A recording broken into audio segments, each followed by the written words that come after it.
pulmones? El bulbo. Las fosas nasales. Ya, fosas nasales, tráquea. La faringe, ¿Qué más? laringe, Laringe, ¿qué más? Los alveolos. los bronquiolos, Bronquiolos, alveolos, ¿qué más? Pero vamos en orden, pues. ¿Por dónde comenzamos? fosas nasales, Fosas nasales. Luego, ya, luego, El tráquea, luego, bronquios, bronquiolos y alveolos, ¿no? O sea, bronquios y pulmones. Y dentro de los pulmones, los bronquiolos y los alveolos. ¿Ok? Muy bien. Y hay un músculo que es importante para el proceso de respiración. ¿Cuál es? Diafragma. Correcto. Y los intercostales. ¿Sí? Entonces, el sistema respiratorio está formado por dos órganos y básicamente la participación de sus músculos. ¿Bien? Y las etapas que involucran todo este proceso del sistema respiratorio son 4. O sea, cómo que nosotros respiramos y qué otras funciones cumplen, ¿no? Sabemos de que respirar nos permite a nosotros poder llevar el oxígeno al resto del cuerpo y eliminar el CO2. Y estas etapas están relacionadas son 4. Ventilación, hematosis, transporte y extracción. La ventilación como tal involucra estos dos procesos, la inspiración y la expiración. Siendo la inspiración un proceso activo. ¿Por qué activo? Porque requiere de la contracción del diafragma. Si el diafragma no se contrae, entonces no hay inspiración, ya que la inspiración produce una especie de succión del aire. Nosotros tenemos en nuestra cavidad torácica una presión, ¿no? Una presión expresada en milímetros de mercurio, que generalmente es menor, o mejor dicho, mientras el diafragma está relajado, como aquí, ¿no? La presión de la cavidad torácica es similar a la atmosférica. Cuando el diafragma se contrae, lo que hace es disminuir la presión del diafragma. Perdón, disminuir la presión de la caja torácica, de los pulmones. Al disminuir la presión atmosférica ingresa, o sea, por diferencia de presiones, permite que el aire que está en la atmósfera ingrese por succión a nuestro cuerpo. Porque recuerden que la ley física de los gases se regula a través de presiones. Los gases se van a movilizar hasta igualar presiones. Entonces el aire sigue esa misma ley. Si la presión de los pulmones disminuye, entonces la presión atmosférica es superior y por ende el aire ingresa hacia los pulmones. ¿Ok? Por eso se considera como un movimiento activo, porque hay contracción del diafragma. Luego, ¿qué pasa luego de esta contracción del diafragma? El diafragma se relaja. Y se relaja, y frente a esa relajación lo que hace es presionar a los pulmones. Por lo tanto, este proceso, que es un movimiento pasivo, pues y lo que hace es expulsar el aire que está en la cavidad torácica o en los pulmones hacia el entorno, ¿no? Hacia el ambiente. Entonces, de eso se trata, obviamente, este proceso de ventilación, ¿no? Y lo tenemos, ¿no? Nosotros inspiramos, ¿no? La inspiración es succión, diafragma contraído hacia abajo, y obviamente mayor capacidad, el esternón se protruye, ¿no? Y los intercostales se abren, ¿no? Y cuando ya expulsamos, quiere decir que todos, tanto los intercostales, el esternón como el diafragma, presionan a la caja torácica, y esto hace de que haya un incremento de presión, por lo tanto el aire tiene que salir. ¿Y hasta cuánto sale? Hasta que se nivele con la presión atmosférica. En este inspirar y expirar se manejan volúmenes. Estos volúmenes están relacionados con el aire que entra y sale de los pulmones. El volumen que nosotros podemos intercambiar con el medio ambiente en reposo es aproximadamente de unos 500 mililitros. A este volumen se le conoce como volumen corriente, que es el aire que nosotros podemos sacar, expirar e inspirar en condiciones normales y en reposo, sin presionar absolutamente nada, que es el que tenemos aquí. ¿Ok? Volumen corriente, ¿no? Y obviamente también tenemos otros volúmenes que forman parte de lo que se conoce como capacidad pulmonar total, que es la cantidad de aire que podemos captar en los pulmones. O sea, si yo inspiro profundamente, ese aire total que yo capto se conoce como capacidad pulmonar total. O sea, todo lo que está dentro con una inspiración profunda. ¿Y esto suma qué? aquí tenemos al volumen residual, que es aquel que se queda en las zonas muertas. Zonas muertas son zonas en donde no se realiza intercambio gaseoso. Ustedes me han mencionado varias partes del sistema respiratorio. ¿Y en cuál de ellas, o en cuáles de ellas, no se realiza intercambio gaseoso? En donde se realiza es en los alvéolos. Que no se realiza Por eso, intercambio entonces, gaseoso. en los donde no se realiza, supongo que es en la tráquea, en los bronquios, en las fosas nasales, Todo menos alvéolos. los alvéolos. Porque los alvéolos son el único órgano, ¿no?, en donde se realiza intercambio gaseoso. Por lo tanto, todo lo demás se considera como espacio muerto. ¿Ok? Eso es el volumen residual. Nosotros podemos de repente sacar todo el aire que tenemos, porque soplamos y hasta el último, ¿no? Nos desinflamos. Pero hemos llegado a sacar el aire que está en los pulmones y dentro de los alvéolos. Más no podemos desaparecer el aire del espacio muerto, porque en la nariz, en la tráquea, en los bronquios, en los bronquiolos va a seguir habiendo aire. ¿Sí? ¿Ok? Entonces, eso se conoce como volumen residual, lo que está en el espacio muerto, que no lo podemos sacar, siempre va a estar presente. Y ahí tenemos el de reserva inspiratorio y el volumen corriente. Ya les expliqué lo que era el volumen corriente. ¿Cuál es el volumen de reserva inspiratorio? Es aquel que nosotros inspiramos luego de una inspiración normal. Es una inspiración profunda, luego de una inspiración normal. Es decir, si yo estoy respirando e inspiro, luego de que yo inspiré, lo que realizo después, que eso profundo se conoce como volumen de reserva inspiratorio, luego de una inspiración normal. Y el volumen de reserva expiratorio es el volumen que yo puedo expirar luego de una expiración normal. O sea, luego de yo haber eliminado este volumen corriente. Si yo inspiro normal, y ya llevo esto. Ese último que he botado es el volumen de reserva respiratoria. Por eso, dice que la suma de estos 4 volúmenes hacen la capacidad pulmonar total. ¿Ok? Obviamente el aire que está en el espacio muerto es conocido, la cantidad que hay ahí es conocida y se determina a través de diversos factores que están relacionados con el peso del individuo, ¿no?, para tener ese espacio en donde se queda aire. También, más allá del conocimiento de los volúmenes, también tenemos capacidades pulmonares que están relacionadas con la mezcla de estos volúmenes, ¿no? Por ejemplo, la capacidad inspiratoria está dada por el volumen corriente más el volumen de reserva inspiratoria. Es decir, si yo expiro normalmente y de ahí hago esto, hasta el final estoy sumando el volumen corriente más el volumen de reserva inspiratoria. ¿Ok? ¿Sí? Bien. La capacidad residual funcional está dada por el volumen que queda en los pulmones luego de una expiración normal. O sea, inspiración normal, y de ahí todo lo que yo saco, más lo que queda en los pulmones, que es el volumen residual, se conoce como capacidad residual funcional. Y la capacidad vital o capacidad vital forzada es aquella que suma todos los volúmenes de reserva más el volumen corriente. No considera al volumen residual, ¿correcto? Por lo tanto, la capacidad pulmonar total es la suma de los 4 volúmenes. ¿Por qué hablamos de volúmenes? Porque en el ejercicio no se altera la capacidad pulmonar total, tiene un tope. Pero sí, ¿qué es lo que cambia? La cantidad de aire que es intercambiado con la atmósfera. ¿Qué quiere decir? ¿Cuál es? El residual inspiración, el residual de expiración, el de reserva inspiratoria, de reserva expiratoria, el residual o el volumen corriente. ¿Cuál es el que cambiaría? Sí, como les digo, que cambia es aquel que obviamente liberamos y volvemos a captar de la atmósfera. ¿La capacidad inspiratoria? No, volúmenes. ¿El volumen? ¿Cuál cambia? El volumen corriente. El volumen corriente aumenta. Pero cuando haces ejercicio, respiras más profundo.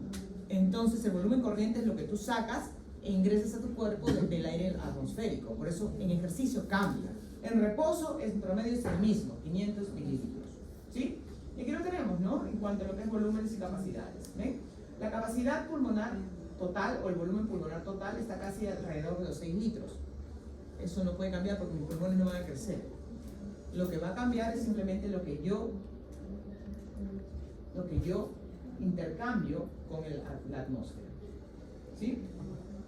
Bien, entonces los volúmenes pulmonares si bien es cierto, pueden ser estáticos y dinámicos. Ya vimos los estáticos, que son los fijos, y los dinámicos, que tienen que ver con el volumen del aire, la velocidad de movimiento del aire y la resistencia que está en las vías aéreas. Obviamente esta resistencia también puede estar dada por los espacios muertos patológicos. Entonces, cuando hablamos de este tipo de ventilación, o sea, la cantidad de aire que entra y sale en mis pulmones y todo aquello, también existe un concepto que te determina la cantidad de aire que entra y sale de tus pulmones en un minuto. ¿No? En un minuto, que vendría a ser el volumen corriente, que es lo que sale por cada respiración, multiplicado por el número de por la frecuencia. Entonces ahí me determina el volumen minuto, que es todo el aire que entra y sale en mis pulmones en un minuto. ¿Ok? Que si se dan cuenta es algo similar al gasto cardíaco. ¿No es cierto? Pero el gasto cardíaco sí cambia. La ventilación minuto. Bueno, la ventilación minuto también, perdón. O sea, sí cambian, ambos cambian. Porque en ejercicio el volumen corriente cambia, ¿no? Y en muchas ocasiones la frecuencia respiratoria también. No es lo ideal, ¿por qué? Porque deberías, cuando estás realizando algún tipo de actividad, no es que debes incrementar el número de veces en que ventilas, sino lo que debes incrementar es el volumen que ventilas. O sea, ¿qué tanto estás ventilando? Y mientras más profunda sea la respiración, ¿no es cierto?, más eficiente es. O sea que la ventilación corriente tiene que aumentar, pero la frecuencia respiratoria, aunque No aumenta, necesariamente. una buena adaptación sería que no aumente. No como adaptación, sino como un, digamos que, entrenamiento de la capacidad respiratoria del deportista, o sea, el control de su respiración. Tiene que controlar su respiración, ¿no? Una cosa es hacer esto y otra es, ¿no es cierto? Obviamente, si cada vez inspiras más profundo y más lento, vas a oxigenar mejor que si lo que generas es una taquipnea. ¿Qué es la taquipnea? Es esa hiperventilación continua. ¿Por qué? Porque todo tiene una explicación fisiológica. Cuando tú respiras, necesitas que el aire que tú respiras llegue hasta los alvéolos. Imagínate si la cantidad de aire que ingresa a tu cuerpo solo se queda en el espacio muerto y no llega a los alvéolos. No hay intercambio de... Claro, no oxigena. Pues. Por eso es que te dicen que es mejor profundidad o frecuencia. Profundidad. Claro, profundidad es mejor que frecuencia. Entonces, siempre a un deportista le enseñan a respirar. Dicen, respira. Porque tienes que respirar para oxigenar. ¿Ok? Muy bien. Y esta ventilación minuto, ¿no? Generalmente los atletas de elite suelen alcanzar, imagínate, entre 60 a 70 respiraciones por minuto, ¿ya? El partido que puede aumentar. Y con un buen entrenamiento, un volumen corriente que de 500 mililitros en reposo puede alcanzar hasta los 2 litros, ¿no? Porque profundizan la respiración, ¿ok? Y ese volumen corriente, ¿no? ¿Le puedes llevar una silla? Sí, le puedes llevar una silla. ¿Estás dando examen? Sí. ¿Tan rápido, tan pronto? Si no estamos en semana 8, Sí, yo sé, eso.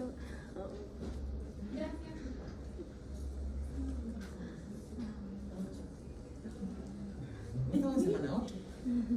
Profesora, el volumen, el BC, el volumen corriente, es más alto en atletas de resistencia o de fuerza. Resistencia. Claro. Porque ellos son los que oxigenan más. En fuerza no. Recuerda que muchos de estos cambios, yo diría que el 90% de los cambios se realizan solo en deportistas de resistencia. Deportistas de fuerza no generan muchos cambios, más que el tema de la hipertrofia posiblemente. Por el ¿no? tiempo. ¿Cómo? Por el tiempo que está... Que se exponen. Ajá. Y las demandas.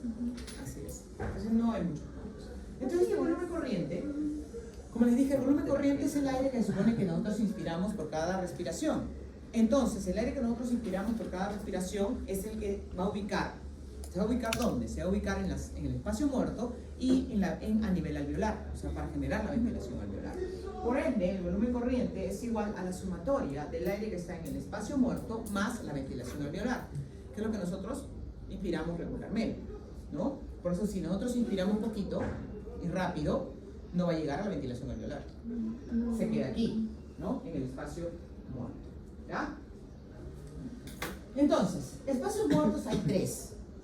Los anatómicos, que son los que ustedes me han mencionado, ¿no? Nariz, boca, tráquea, bronquios, que generalmente ascienden a unos 150 o 200 centímetros cúbicos de aire, ¿no? ¿Correcto? Imagínense, si mi volumen corriente es 500, o sea, estoy asegurando que si mi espacio muerto es 150, 350 va a llegar a la ventilación alveolar, ¿ok? En reposo, ¿no es cierto? ¿Entendiste? Sí, ya, ok. Entonces, generalmente por eso el espacio muerto anatómico corresponde a un 20-30% del volumen corriente. Eso no va a cambiar. O sea, el volumen, el espacio muerto anatómico no cambia. Es el mismo y es fijo en cada persona. Así hagas deporte, ese espacio no va a cambiar o la nariz te crece. No, pues, no, eso no va a crecer. O sea, ese es totalmente estático, ¿sí? Además, hay otros espacios muertos que se consideran también importantes al momento del ejercicio. Sobre todo el primero es el espacio muerto fisiológico, que es el que deja de ser espacio muerto fisiológico, o sea, y no está contabilizado dentro del espacio muerto como tal, porque en el deporte se apertura. ¿A qué corresponde el espacio muerto fisiológico? Son alvéolos que no funcionan para el intercambio gaseoso de manera adecuada porque no tienen una gran cantidad de capilares o no están perfundidos correctamente, ¿sí? Y generalmente están ubicados en el ápice de los pulmones. ¿Cuál es el ápice?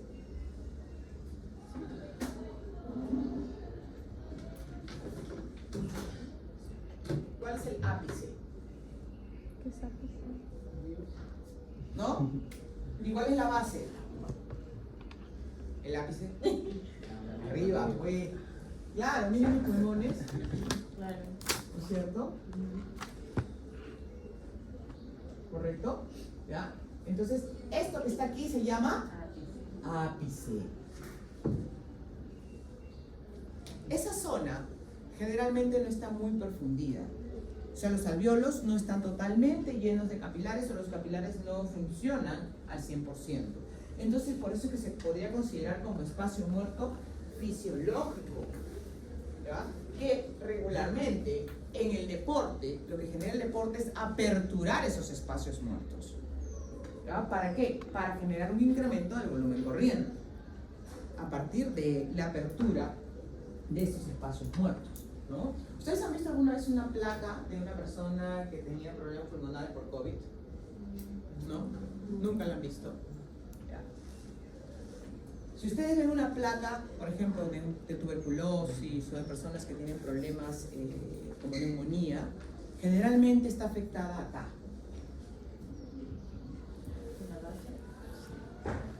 Por eso es que les falta el oxígeno. En la base. Si se enfermaran en el ápice, no problema, ¿verdad? Pero se afectan en la base. Por eso es que estas personas necesitan hacer ejercicio para aperturar ¿qué? El ápice. El ápice. Por eso que los ponen a hacer ejercicios para respirar y aperturar el ápice. ¿Ya? Porque ya son zonas que generalmente quedan como fibrosadas. Pero yo he visto que algunas se ponen así Para aperturar más las fosas nasales, para que entre más aire. Sobre todo aquellos que tienen problemas con los cornetes. ¿Verdad? Con los cornetes. ¿Sí? Entonces son los fisiológicos. Los patológicos son aquellos generados por enfermedad, ya sea por fumar, en todo caso, o por problemas como asma, ¿no? O neumonía o tuberculosis. Fibrosis, así es, claro.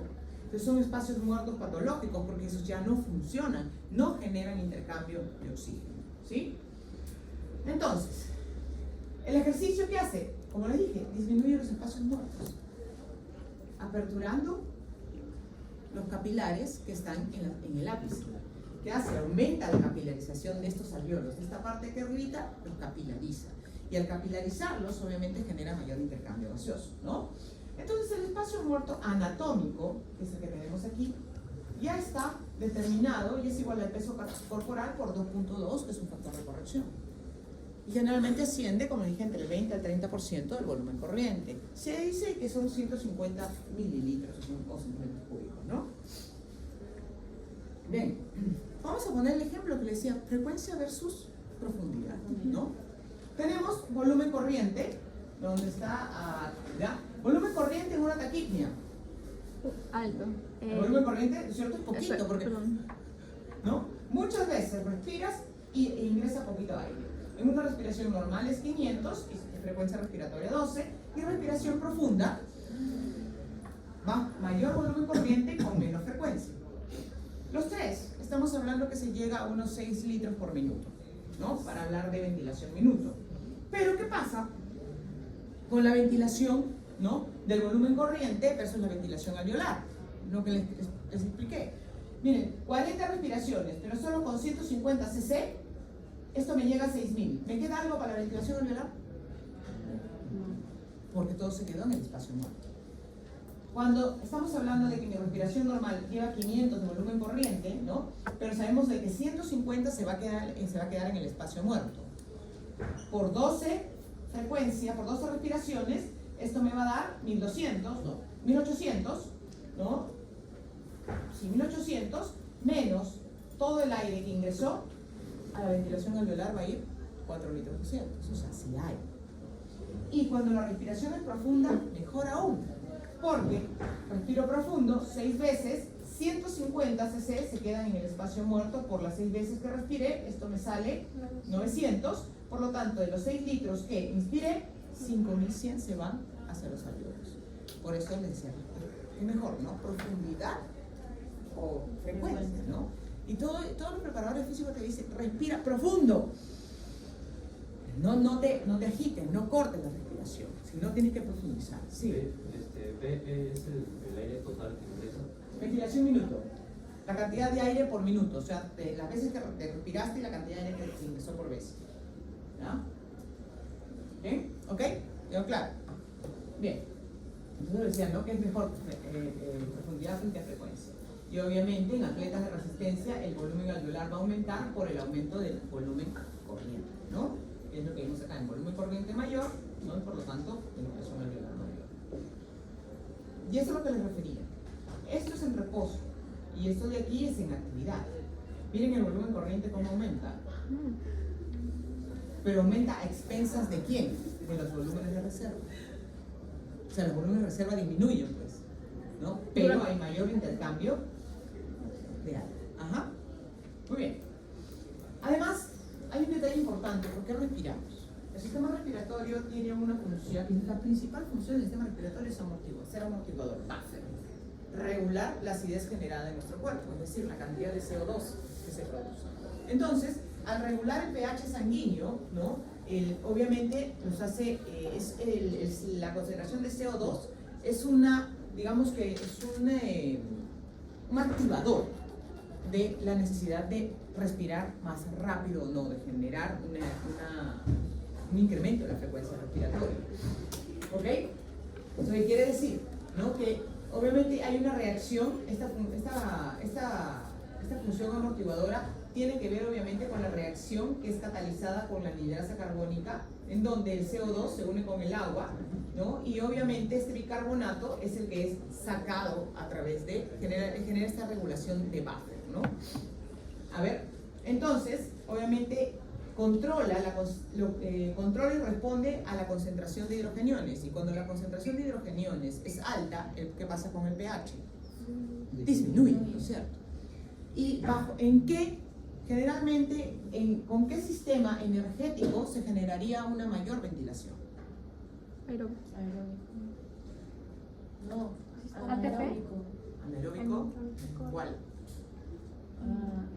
¿Cuál fue la pregunta? ¿Cuál? Láctico. ¿Por qué láctico?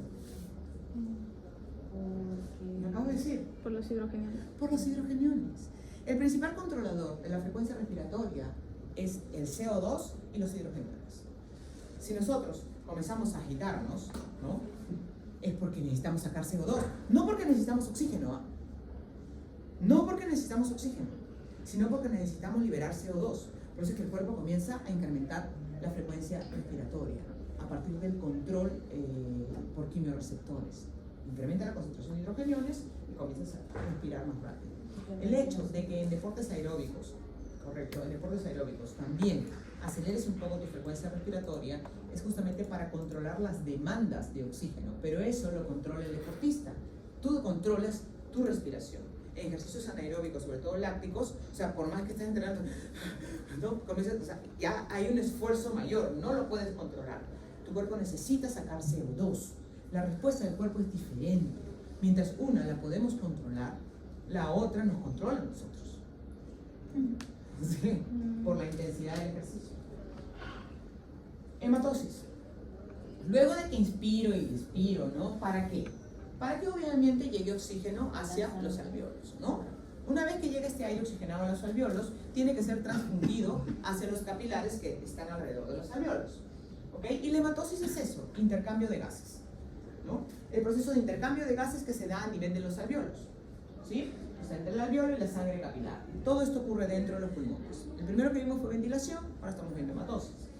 Entonces, estos capilares generalmente se encuentran alrededor de los alvéolos, formando una malla.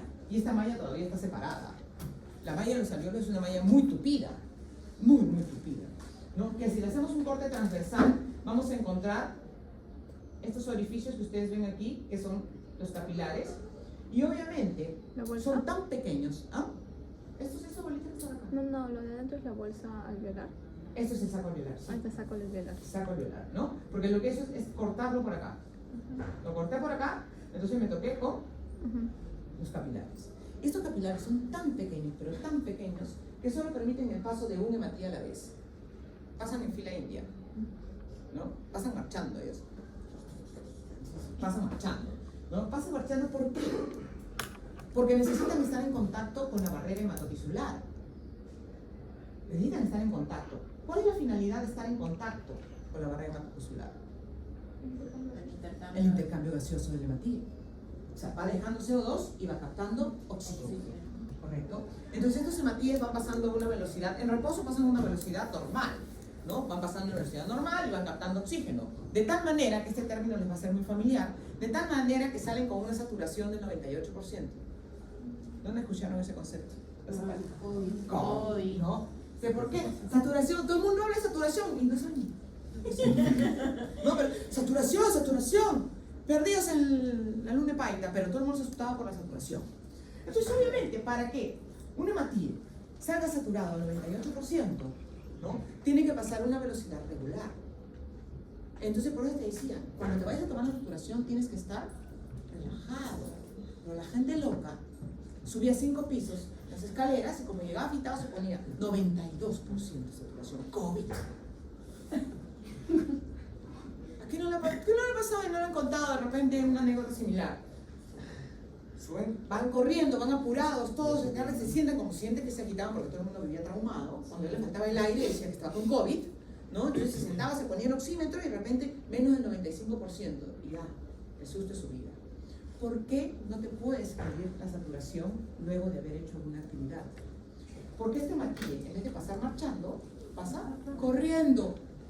Y si pasa rápido, no se satura. No se satura, pues. Entonces, cuando llega a los tejidos, llega con menos del 98% de saturación, porque pasó muy rápido. ¿Sí? Entonces, esa es una de las características, ¿no? Por eso es de que los alvéolos tienen que estar sumamente capilarizados para permitir este paso de los hematíes, obviamente en fila india, uno a uno, de tal manera que generen el intercambio gaseoso simplemente por diferencia de presiones. Es por difusión pasiva.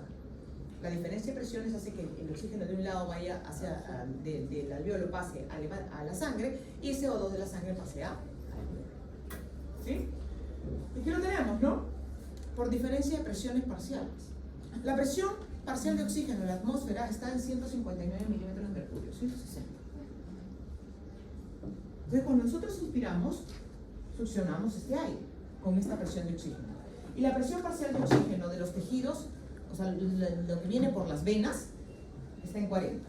Entonces, ¿qué pasa? Cuando llega a los capilares que están alrededor del alvéolo, se tienen que igualar presiones. Si acá entra 160 y aquí llega a 40, se igualan cuando están en 100 cada uno. Pues sería 100 y 100, 200, ¿no? Cuando esos están iguales, recién, así, en 100, pasa a la sangre arterial. Y obviamente la sangre arterial sale con una presión de 100, ¿no? Y así llega a los tejidos. Y en los tejidos siempre hay presión, siempre hay oxígeno. En las células hay oxígeno. En el músculo hay oxígeno. ¿Por qué hay oxígeno? La mioglobina. Muy bien, por la mioglobina, porque ellos tienen mioglobina. Entonces es su propia hemoglobina que les maneja una reserva de oxígeno.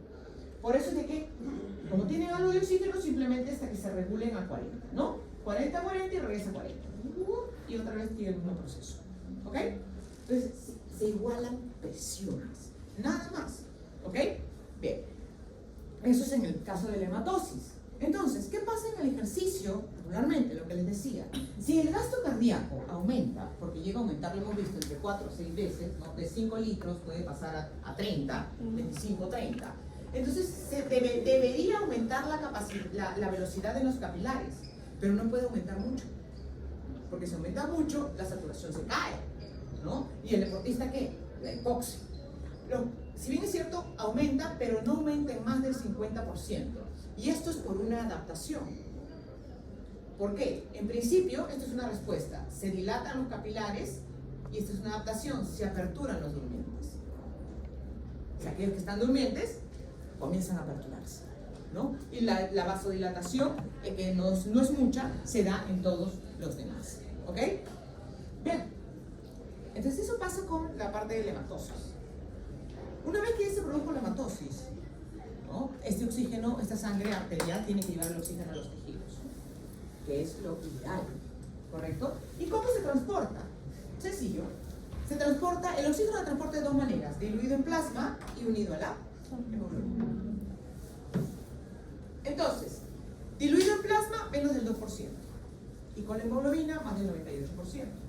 Ahí está tu porcentaje de saturación. 98%. Claro. Hay personas que tenían saturación de 100, ¿sí? Porque todo está unido a la hemoglobina. Entonces, eso que está disuelto en plasma, que es menos del 2%, asciende a unos 1000 mililitros unos 3 mililitros de oxígeno por cada litro de sangre, ¿no? Y la hemoglobina del 98 son 197 mililitros en cada litro de sangre. Aquí están los 200 mililitros por cada litro de sangre, el 20%, ¿se acuerdan? De 100, por ejemplo, es lo mismo que hablar de 100 mililitros de sangre, 20 mililitros de oxígeno, o hablar de 1000 mililitros de sangre, 200 mililitros de oxígeno. ¿Cómo están? 197 en oximoglobina y 3 disuelto en plasma. ¿Ok?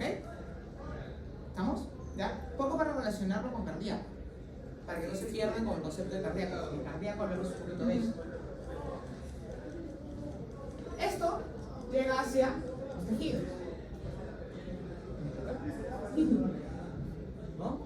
Entonces, esto llega a los tejidos y obviamente tenemos la capacidad transportadora de oxígeno por la sangre arterial que está relacionada con esta saturación, ¿no? Cuánto es lo que puede transportar.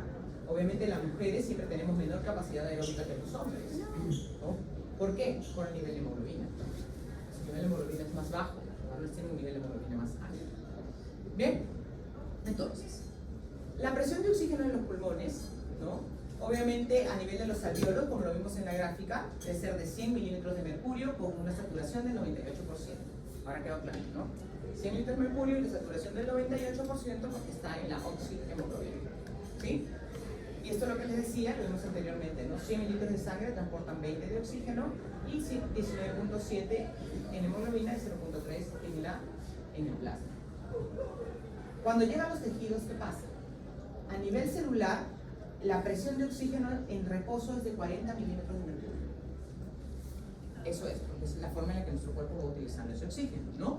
Entonces, por una diferencia de la presión de oxígeno, el oxígeno que está en las arterias pasa hacia los tejidos. Y la diferencia se genera de la siguiente manera, que se conoce como diferencia arteriovenosa de oxígeno. En 100 mililitros de sangre se supone que hay 20 de oxígeno. Por lo tanto, en reposo, 5 mililitros se liberan hacia los tejidos y 15 se quedan en sangre. ¿Ok? Entonces la diferencia arteriovenosa de oxígeno, ¿no? Arteriovenosa de oxígeno en reposo es de 15 mililitros de oxígeno. Si la presión de oxígeno a nivel de los tejidos disminuye, que esto ocurriría básicamente en ejercicio, ¿no? Y puede llegar hasta unos 3 milímetros de mercurio, entonces la hemoglobina, ¿qué hace? Libera casi todo el oxígeno para tratar de nivelar la necesidad de las demandas de oxígeno de la célula. Y obviamente la diferencia arteriovenosa cambia, ¿ya? Y la hemoglobina tiene esa capacidad, pues, ¿no? La presión de oxígeno, o sea, depende mucho de la presión de oxígeno, ¿no? Y su porcentaje de saturación. Por ejemplo, si conforme va aumentando la presión de oxígeno, pues va aumentando el porcentaje de saturación. Si la presión de oxígeno a nivel alveolar, para entenderlo un poquito, disminuye, obviamente el porcentaje de saturación también. Esto lo van ustedes a revisar, no lo voy a explicar porque está relacionado con un efecto. ¿Se conoce como el efecto Bohr. Bohr. Y hay una tarea que he dado a nivel grupal para analizar los factores que afectan la curva de disociación de la hemoglobina. ¿Ok? ¿Sí? El efecto Bohr. ¿Ya? Que tiene que ver con la concentración de hidrógeno y CO2. No lo voy a hablar, no me interesa hablar. Eso lo hablan ustedes. Esto ya lo vimos. Bien. Ok. Entonces, si bien es cierto la hemoglobina va a transportar el oxígeno, pero como lo pregunté, su compañero respondió, el músculo tiene su propia reserva de oxígeno a través de la proteína que es la mioglobina, ¿no? Se encuentra a nivel del músculo esquelético y el cardíaco, porque estos dos son los que sufren cambios bruscos en cuanto a intensidad, velocidad de contracción, porque son los que necesitan esos cambios. Los otros tejidos no. Ni el sistema digestivo, que tiene músculo liso, ni el útero, ni la vejiga, no lo necesita. Entonces, esta mioglobina, como está presente como reserva, tiene la función de facilitar la transferencia de oxígeno hacia las mitocondrias. ¿En qué momentos? Al principio del ejercicio. ¿Por qué al principio del ejercicio o cuando el ejercicio es intenso? Porque al principio del ejercicio todavía mi corazón no ha llegado a la frecuencia cardíaca para oxigenar los tejidos. Imagínense, yo no tengo la hemoglobina, ¿qué hago? ¿Qué me pasa? Claro, me asfixio, ¿no? No generaría, obviamente, los movimientos o las contracciones necesarias. Por lo tanto, entonces, la mioglobina es un backup. Arranca el ejercicio y durante el ejercicio intenso, cuando hay esos cambios bruscos y disminuye mucho la presión de oxígeno en el músculo, la mioglobina entra a tallar y tapar un poquito ese hueco antes de que me quede sin oxígeno. Porque recuerden, que lo vimos en cardíaco, la frecuencia cardíaca va a alcanzar mi intensidad, pero no de golpe. Va a demorar entre 1 o 2 minutos para llegar hasta cubrir mis demandas. ¿Y eso cómo se conoce? ¿Cómo se llama ese proceso? Ese proceso en el que si yo incremento la intensidad del ejercicio, ¿no? Y mi frecuencia cardíaca comienza a subir lentamente hasta alcanzar mis demandas, se estabiliza. ¿Cómo se llama? Frecuencia cardíaca máxima. No se confunda con frecuencia cardíaca máxima. Estado estable, estar stable. Frecuencia cardíaca máxima es el máximo. Es el máximo. Ahí mi frecuencia cardíaca ya no sube más. O sea, así yo incremente la intensidad del ejercicio, ya no sube más. ¿Pero qué es el steady state? Es decir, de repente comienzo a trotar a 6 kilómetros por hora, ¿no? Sí, estado estable. Comienzo a trotar y voy a trotar y mi frecuencia cardíaca estaba en 70. Entonces yo comienzo a trotar a 6 kilómetros por hora y mi frecuencia cardíaca comienza a subir. 80, 85, 90, ¿no? Va subiendo. Va subiendo hasta que llega un momento en que ¡pum!, se estabiliza. Esa estabilidad, ¿qué significa? No está subiendo hasta el máximo, sube a un nivel en donde se va a estabilizar. ¿Qué significa si yo estoy corriendo a 6 kilómetros por hora? Igualdad. ¿Igualdad de qué? Adaptarse a... No es adaptación. ¿Por qué se estabiliza la frecuencia cardíaca y no sigue subiendo? Porque si aumentas la frecuencia cardíaca, no aumenta el volumen sistólico. No. No es para que el oxígeno pueda ser repartido. No. Algo por ahí. ¿Por qué mi frecuencia cardíaca? Yo estoy con una frecuencia cardíaca basal, en reposo, y resulta que comienzo a trotar a 6 kilómetros por hora. Y mi frecuencia cardíaca comienza a subir, ¿no es cierto? Hasta que llega un momento en que se estabiliza, ¿no es cierto? Ya, pero que nosotros no se puede dar un infarto. No. Es porque haya suficiente consumo de oxígeno. Ya, pero ¿pero qué significa? ¿Por qué se estabiliza? ¿Por qué no sigue subiendo? Porque si sigue subiendo, no hay suficiente llenado de sangre, por lo tanto no hay suficiente consumo de oxígeno. ¿No? ¿Por qué se queda ahí? La frecuencia cardíaca sube hasta donde iguala mis demandas. O sea, va subiendo hasta el nivel en donde ya cubre mis demandas de oxígeno. Pues. Estoy corriendo a 6, entonces va a seguir subiendo y va a comenzar a buscar, a ver, ¿dónde todavía te falta? Se queda, no, aquí estamos iguales. Si yo acelero a 10, ¿qué va a pasar con mi frecuencia cardíaca? Va a comenzar a subir nuevamente. ¿Hasta dónde? ¿O hasta cuándo? Hasta cuando vuelva a equilibrar mis demandas. ¿Sí? ¿Ya? Yo puedo seguir subiendo, subo a 14, ¿no? Igual, la frecuencia cardíaca va a subir. Cada uno de esos niveles en donde se detiene, antes de que yo acelere, incremente la intensidad, se conoce como estado estable, steady state. Cada uno de esos. Yo sigo corriendo, sigo subiendo hasta que llego a 20 kilómetros por hora, ¿no? Resulta que mi frecuencia cardíaca se estabiliza y de ahí subo 22 y mi frecuencia cardíaca no sube. ¿Eso qué es? Que esa frecuencia cardíaca ya no suba. La meseta Frecuencia cardíaca máxima. Ahí ya no sube. Eso es frecuencia cardíaca máxima. Pero el steady state es justamente este proceso que tiene el corazón de incrementar su frecuencia cardíaca hasta equilibrar las demandas del ejercicio. Y ahí se estabiliza. Steady state. ¿No? Yo aumento intensidad y me sigue atrás, ¿no? Pero no es que suba conmigo. Va subiendo a su ritmo. En ese lapso que sube, ¿quién actúa? Claro, pues. Porque son 1 o 2 minutos hasta que se regule. Mientras se regula, la mioglobina va cubriéndola por detrás. Porque si no, mis músculos no recibieran oxígeno. ¿No es que está hasta adentro ya? ¿Me dejó entender? ¿Sí? ¿No? Por eso fíjense la curva de saturación de la mioglobina. Miren la diferencia. La mioglobina no requiere de mucha presión de oxígeno para saturarse. La hemoglobina sí. Ciertas demandas en cuanto a presión de oxígeno para saturarse. La mioglobina no. Se satura con poco. Se satura con poco. ¿Ok? ¿Ya? Por eso siempre está saturada. Entonces, este oxígeno llega, ¿no? Es utilizado por nuestras células y después tiene que liberar CO2. Y ese CO2 regresa a través de la sangre venosa.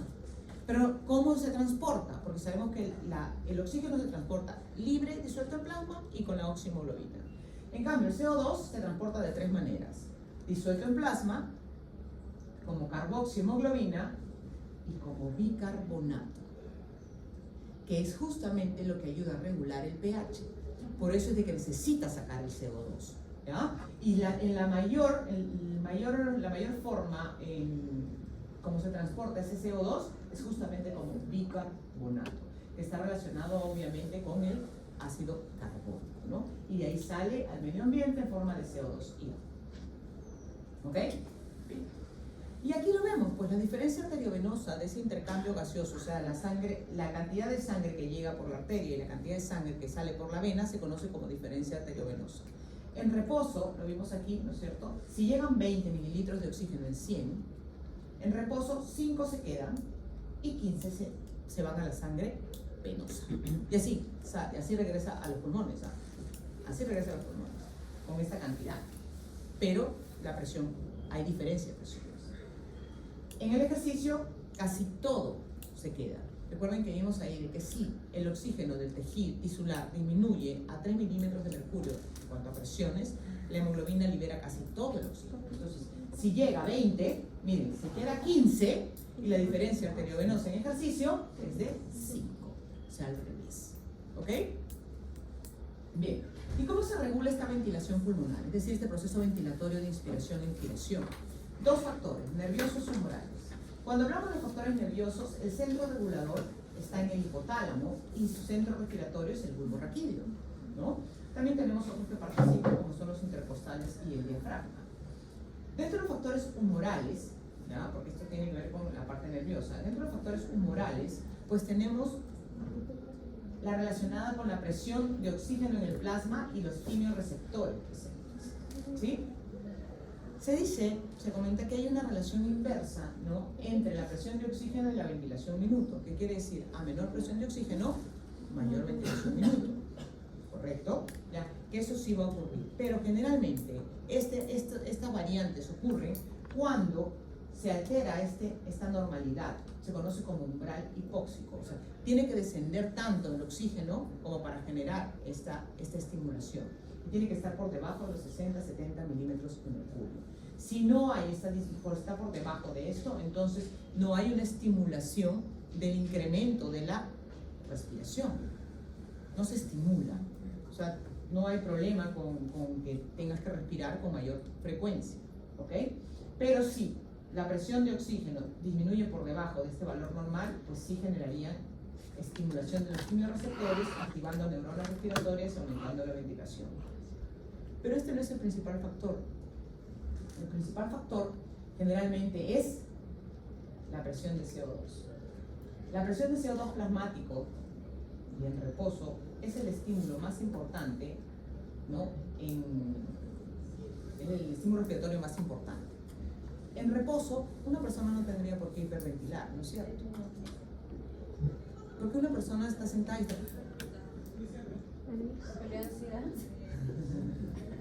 Una crisis. Podría ser, ¿no? Pero en reposo, para que tú incrementes esta respiración, o sea, tiene que haber una alteración de quimio a nivel de la concentración de CO2. Si el CO2 aumenta, obviamente lo que vas a hacer es aumentar la ventilación minuto, pero no porque te falta oxígeno, sino porque tienes que sacar CO2, se está acumulando el CO2. Y la acumulación de CO2 altera la concentración de hidrogeniones y esto altera el pH. Por ejemplo, ¿ustedes han visto alguna vez un diabético con cetoacidosis? No. Está sentado, está sudando y está... Cetoacidosis. Cetoacidosis.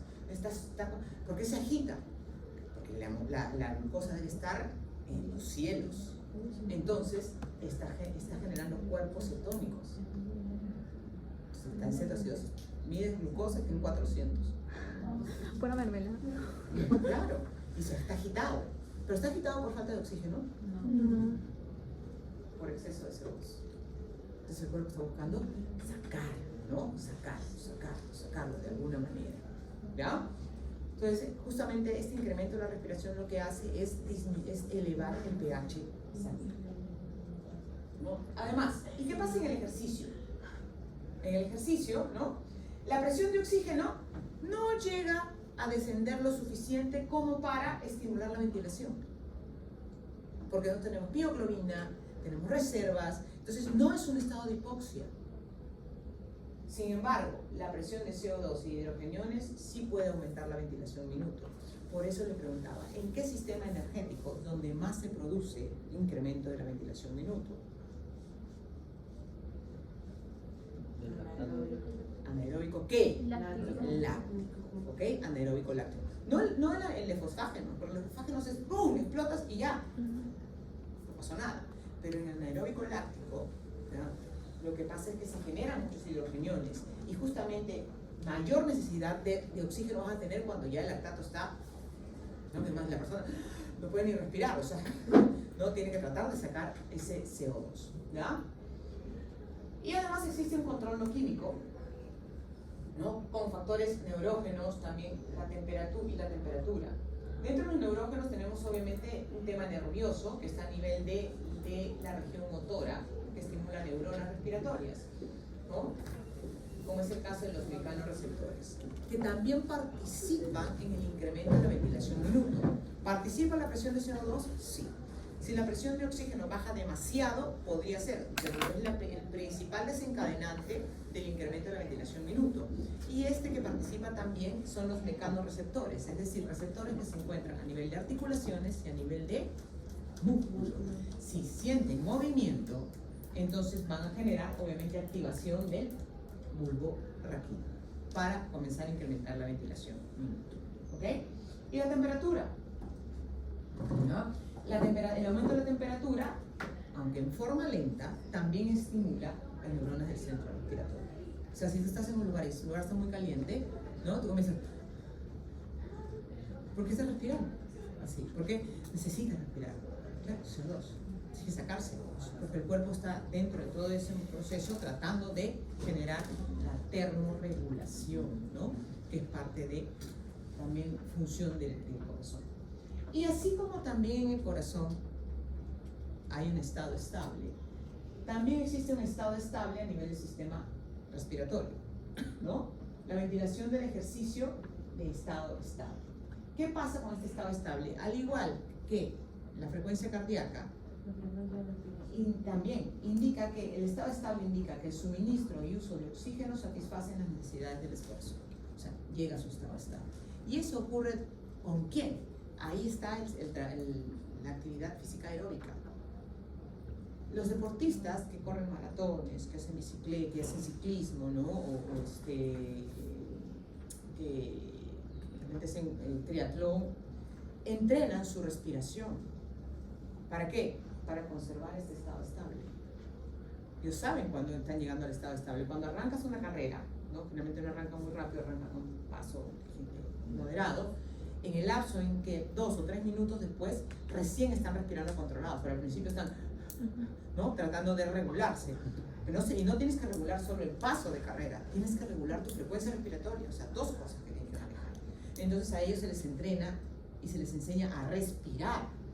Porque si te desesperas, que es lo que normalmente pasa en las personas que nunca corremos, ¿no?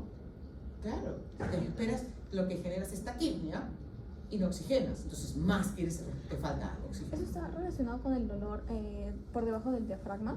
¿O por a nivel del vaso, que le dicen, ¿no? Sí, en estado de hipoxia, por descontrol.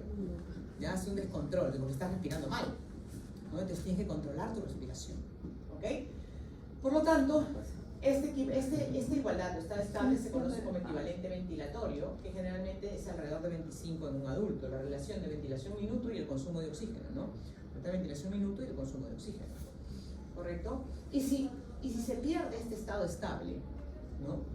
Se pierde generalmente cuando se altera el umbral, es decir, te pasas al umbral, superas el umbral anaeróbico, ¿no? Si el umbral ventilatorio, que es generalmente este punto, ¿no? Es el punto en que la ventilación pulmonar aumenta de manera desproporcionada al consumo de oxígeno durante el ejercicio progresivo, entonces estamos hablando de que estás en el metabolismo anaeróbico. Y obviamente, no porque te falte oxígeno, sino por mayor producción de CO2. Y eso obviamente está relacionado con la acumulación del lactato, ¿no? Eso es el umbral, ya descontrolaste, o sea, no te puedes regular, que tienes que hacer también parar. Porque ya no estás regulando bien el consumo de oxígeno. Esto es también conocido como umbral hipóxico, umbral ventilatorio, umbral anaeróbico, ¿sí? En donde hay un aumento brusco del equivalente ventilatorio por exceso de CO2, y aquí es donde comienza el metabolismo anaeróbico. O sea, ya hay formación de lactato. Y esto se da generalmente en qué porcentaje de la frecuencia cardíaca máxima.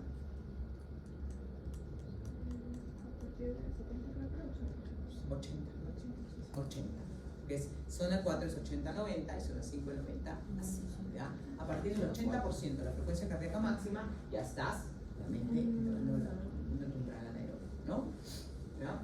Y obviamente esto va a generar acumulación de lactato. ¿Por qué? O sea, aquí se da el umbral anaeróbico y se acumula lactato. Ojo, les digo una cosa, nosotros producimos lactato todo momento, ¿correcto? Sentados, caminando, comiendo, producimos lactato. Pero ¿por qué no lo sentimos el lactato?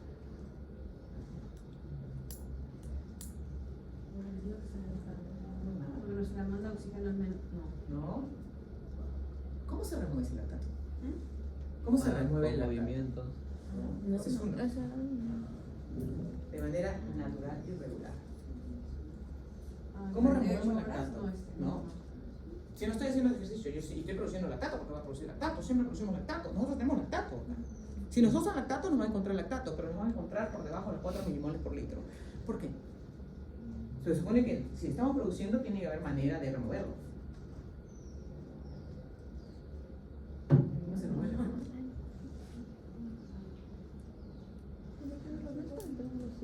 ¿Dónde? ¿Cómo? Ciclo de Cori. Ciclo de Cori. Que se vuelve. Claro, ¿dónde ocurre eso? Sí, en la cabeza, porque nos agarra cabeza. ¿Dónde? En el hígado. Es un ciclo entre la fibra muscular y el hígado. Lactato que encuentra en sangre, ¿qué hace el hígado? Lo convierte en glucosa. ¿Para qué? Para almacenarlo como glucógeno hepático o para como glucosa sanguínea. ¿Ok? Ciclo de Cori, eso es lo regular. Entonces, mientras mi producción de lactato no supere la capacidad de blanqueamiento hepático, no voy a entrar a mi umbral anaeróbico. Por eso nosotros producimos, pero también removemos. O sea, estamos en un ciclo continuo. No hay problema con eso. Y se encuentra obviamente por debajo de los 4 milimoles por litro.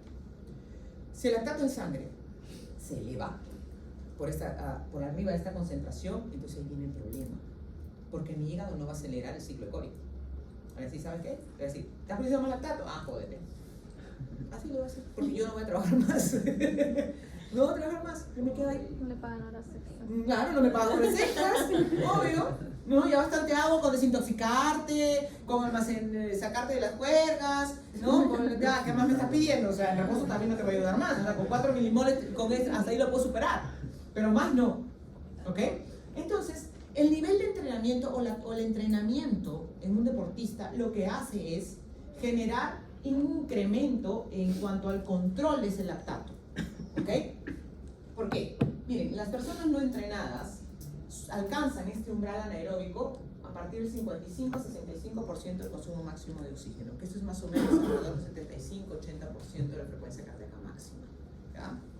En cambio, en atletas de resistencia pueden tolerar hasta valores por arriba del 80% del consumo máximo de oxígeno. Los que van a hablar del consumo máximo de oxígeno deben tenerlo bastante claro, ¿no? Y van a mencionar algo referente a esto.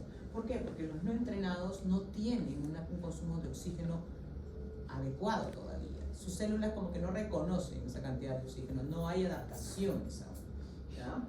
Y fíjense, miren aquí. Este es el umbral. Yo produzco lactato, miren, estoy en el minuto 0, ¿no? No estoy haciendo ejercicio, pero tengo lactato. Y conforme voy aumentando la intensidad, voy a incrementar también mi producción de lactato. Pero hay un quiebre en donde ya la producción de lactato se dispara. ¿Por qué? Porque ya no tengo capacidad de remoción. Esos son los 4 milimoles por litro, ¿no? Y ahí ya, aquí viene el umbral anaeróbico, hipóxico, ventilatorio, como tú lo llames, y comienza a alterarse hasta la frecuencia respiratoria. ¿Sí? La diferencia entre un entrenado y un no entrenado es esto, que en un no entrenado este quiebre se da a un 50% de consumo máximo de oxígeno. En un entrenado se da al 75%. O sea, puede ir más rápido sin necesidad de acumular tanto lactato, porque tiene la capacidad de remoción y además de control de producción, porque su cuerpo no está detectando que es una alta intensidad todavía por el entrenamiento. ¿Sí? Entonces, y aquí viene obviamente lo que ustedes mencionaron, la fibra muscular, la fibra tipo 1, ¿no? Claro, una vez terminada la actividad, ¿qué es más eficiente? Tener lo que se conoce como una recuperación pasiva o una recuperación activa. Activa. La línea roja es la recuperación pasiva. No, perdón, la línea azul es la recuperación pasiva. Viene la caída del lactato, demora un poquito más, ¿no? Y la línea roja es la recuperación activa. La caída es, claro, el descenso es rapidísimo. Por eso es de que se recomienda siempre hacer un poco de actividad de ligera, moderada intensidad. Hace unos minutos, por ahí me preguntaba un muchacho que yo había visto el miércoles pasado, me dijo, Judith, Luis es el entrenador, ¿no? Que yo había poner. Luis me dice si tengo que hacer algo porque quiero incrementar masa muscular, algo de actividad aeróbica al final del ejercicio. ¿Qué opinas tú? Me dijo que te consulte. Sí, pero no más de 10 minutos, porque el entrenamiento va a ser fuerte y pesado. No más de 10 minutos. ¿Y qué? Camina ligerito. Camina unos 10 minutos, pero camina rápido, a paso rápido, pero solo camina. No más. ¿Con qué objetivo? Recuperación activa. ¿Ok? Yo tengo una pregunta, pero no sé si va tanto al tema. Que si Pero le dices que sí o no. No, Ok, no, el tema me dice. Cuando haces ejercicio primero aeróbico y luego de fuerza, ¿qué afecta más? ¿Cuando haces ejercicio primero de fuerza y luego de aeróbico o primero de aeróbico y luego de fuerza? O sea, en la resistencia o en el rendimiento, mejor dicho, de ambos. Depende, ¿qué buscas? No, o sea, si haces, por ejemplo, tanto de fuerza como pesas, pero al comienzo haces, no sé, correr. Bicicleta. Ajá. Ok, es que todo va a depender del objetivo y del nivel. Claro, es que sí hay objetivos, pero me refiero a que, por ¿Cuál ejemplo, es? se dice, ¿Cuál es? no, se dice que cuando tú haces primero ejercicio de aeróbico, ya no tienes tanto rendimiento en el de fuerza, y por eso se recomienda primero... Pero ¿para qué haces el de fuerza? O sea, es que tenemos objetivo. Es que, profesora, supuestamente en los gimnasios lo que hacen primero es mandar a las personas a las caminadoras o bicicletas y luego mandarlos a que hagan pesas supuestamente para aumentar la masa muscular. Pero eso es correcto o no, porque, bueno, según con lo que estamos viendo ahorita, cambia la cosa, digamos. Es que sí es correcto. Pero depende del ¿Qué objetivo. dice el profesor que está hablando? Está hablando para Vaivera, porque ya me confundió. Sí. ¿No es cierto? Ya me confundió. Ya. Es que aquí viene un concepto. Y el concepto está relacionado con la prescripción del ejercicio. Cuando una persona recién comienza, obviamente, por más que tú le digas al entrenador, ¿no? ¿Sabes qué? Si quiero incrementar masa muscular, el entrenador te va a dar la misma rutina que a todos. Y el objetivo de esa rutina, ¿cuál va a ser? Adaptación. Nada más. O sea, va a ser lo mismo. Entonces, cuando te someten primero a 20 minutos, porque generalmente comienzas con 20 minutos de caminadora, bicicleta, elíptica, lo que tú quieras, lo que están haciendo es un proceso de activación metabólica. Y que tu corazón y todo se unifique, la sangre fluya, todo correcto, te activen, entonces calientes y todo, te están activando, porque ni eso funciona en ti. Porque estás comenzando, ¿ves? Entonces, como no tienes esa capacidad, te activan. Y luego vas a tu rutina.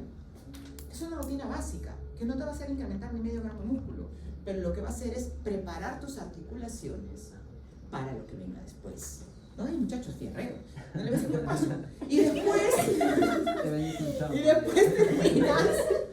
Y después terminas con otra parte de 10 minutos al final.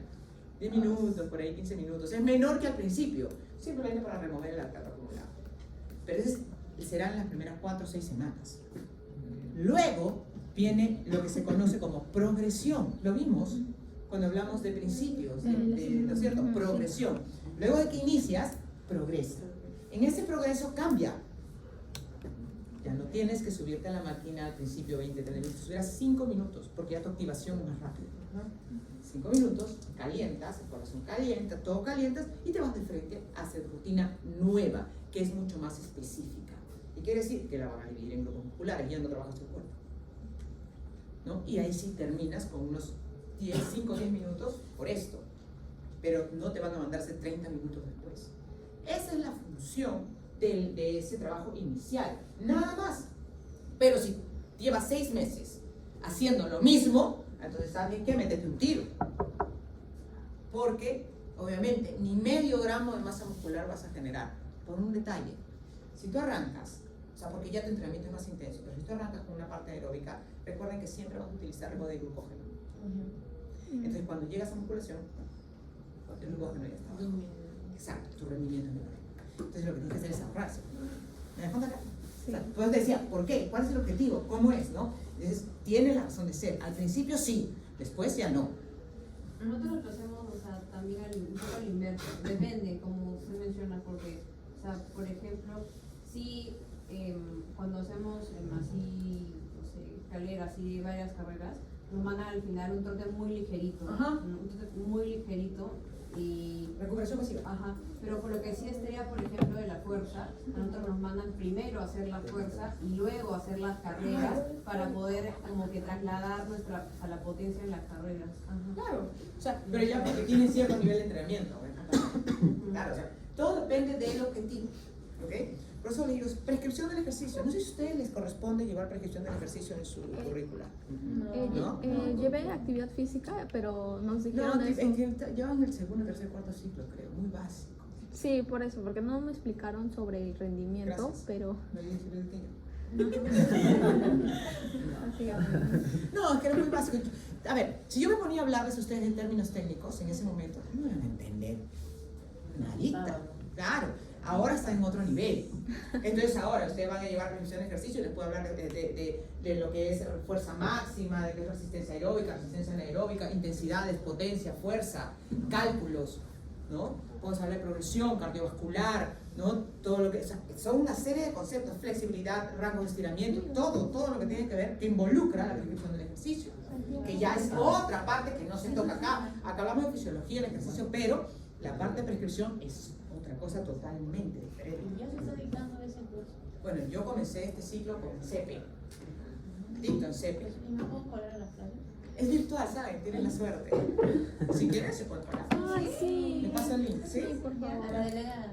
Es virtual, ahorita se dicta los viernes de 7 a 10:45 de la noche, ¿no? Y bueno, termina, estamos en la semana 5 ya, y se vuelve a iniciar otra vez, va a ser los sábados, también de 7 a 10:45 de la noche, virtual, todo es curso virtual. Pero este módulo ¿no?